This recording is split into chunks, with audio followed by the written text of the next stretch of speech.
Bonjour à toutes et à tous.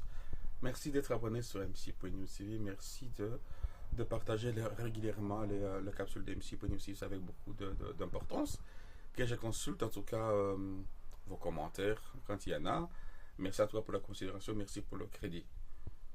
Je vous fais cette lecture. Il n'est pas de moi, il est de quelqu'un d'autre qui fait une analyse par rapport à comment est-ce qu'on a voté pour les provinciaux et pour le fédéral et pour les européennes.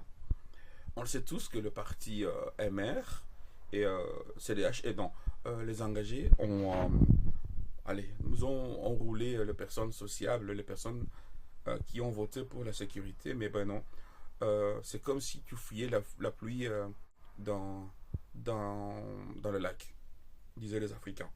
Bon, ceci n'est pas un commentaire des Africains. J'aimerais juste qu'on puisse, vous et moi, lire ceci. Peut-être ça va instruire une des personnes de plus.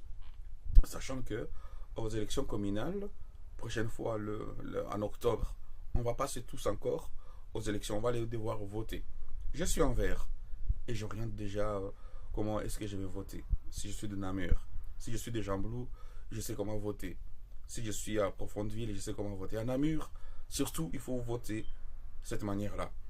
Donc voilà, je vous laisse le temps de comprendre cette lecture. Écoutez.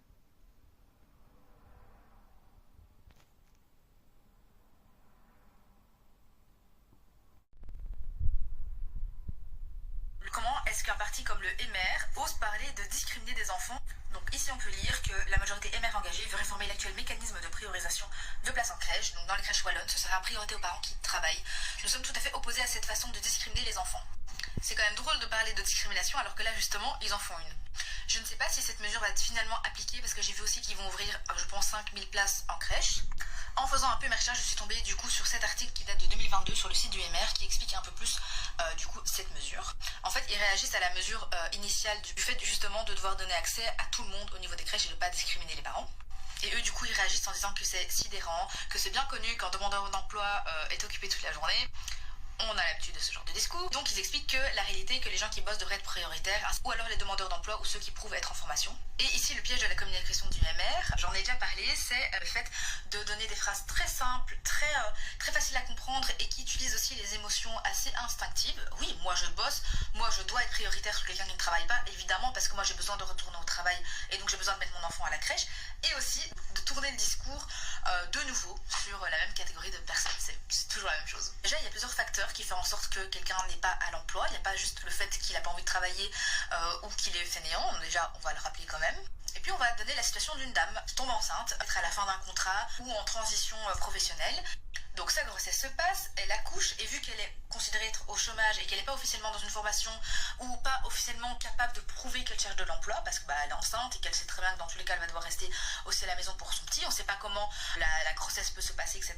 Et donc elle n'a pas pu inscrire son enfant à la crèche parce que du coup elle n'est pas prioritaire. Comment ça se passe si après quelques mois elle a envie de justement chercher un emploi? Elle a envie de se réinsérer.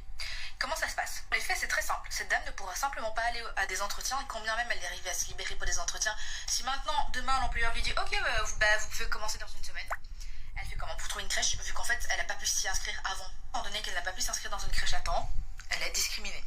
Et donc, cette simple décision va encore plus précariser la situation de cette famille. En plus de discriminer les parents, on discrimine aussi l'enfant. Parce que peu importe la situation sociale des parents, et là on empêche un enfant d'avoir une sociabilisation justement via la crèche qui est, on le sait, essentielle pour le développement de l'enfant. Et donc, au passage, ça prive les enfants de tous les bénéfices qu'une crèche peut apporter d'un point de vue éducatif et social. Alors ok, la crèche n'est pas obligatoire, la crèche ce n'est pas encore par exemple l'école maternelle, mais c'est quand même considéré comme de l'éducation et du soin, et donc ça va même à l'encontre du droit fondamental en fait pour un enfant. Et ne parlons pas des impacts plus indirects, la pression que la famille peut se mettre et peut-être se maintenir dans des situations qui ne leur conviennent pas parce que justement ils ont peur d'être exclus d'un système. L'impact aussi au niveau sociétal, donc là ça va encore plus impacter, encore plus creuser un fossé dans la population, ce qui est vraiment une excellente idée. C'est vrai que franchement trop bonne idée d'exclure les gens. Comment est-ce qu'un parti comme...